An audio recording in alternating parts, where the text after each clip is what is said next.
Innova Technologies pioneered millimeter wave deployment in the metro back in 2011. What we found was twofold. One, the capacity wasn't there, we were limited to 1 gig, and two, the availability was hovering around 80 to 85%. The beauty of the Innova network is we are running mutually exclusive attenuating spectrums. Traditionally, free space optics could go a mile, and millimeter wave would go down when someone sneezed.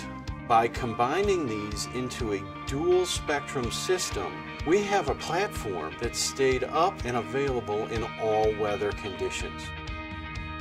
Inherent to the AOptics platform is something called advanced wavelength diversity.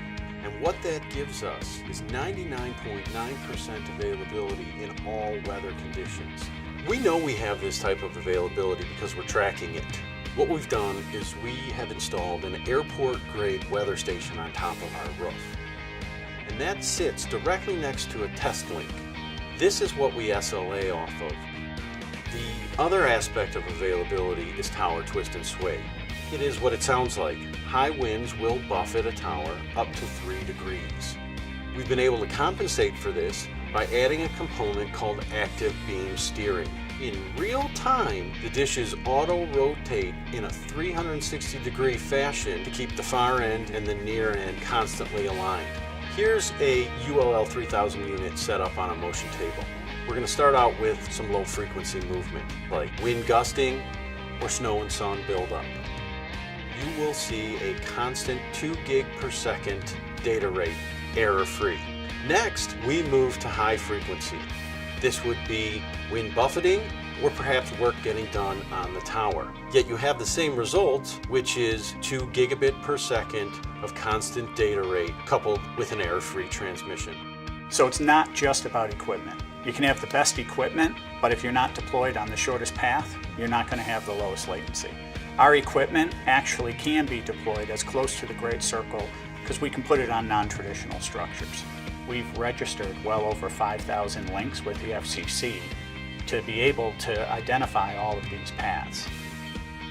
Our software actually identifies all of the structures, traditional and non-traditional, I'll say poles, towers, buildings, rooftops, anything that has height. We've developed the ability to perform a desktop line of sight without obstructions. And then it runs literally thousands of permutations to identify the shortest path as the crow flies with a clear line of sight. In the real world, you're going to have blockages, you're going to have things that are going to get in the way.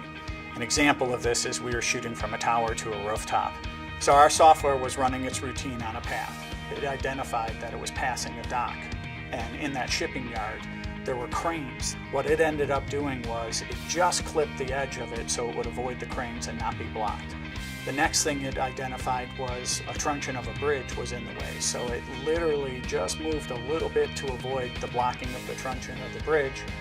And then there was a rooftop that was in the way. We raised the height and the location at the end point slightly, and we were able to pass over that rooftop and have a clear line of sight with the shortest distance.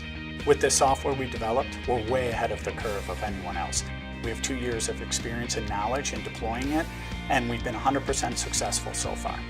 We spent an awful lot of time looking at this and figuring out ways to make our path snap to the Great Circle, which is the shortest distance between 2 points according to the curvature of the Earth.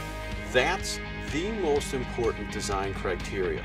This is what makes us the only choice for trading firms and exchanges alike. We're pushing the limits out there because it's inherent to who we are. It's in our DNA. We may look like a carrier, but we feel an awful lot more like an engineering firm. And I think that makes us appreciate our jobs a little bit more and gives a better product set to the end users.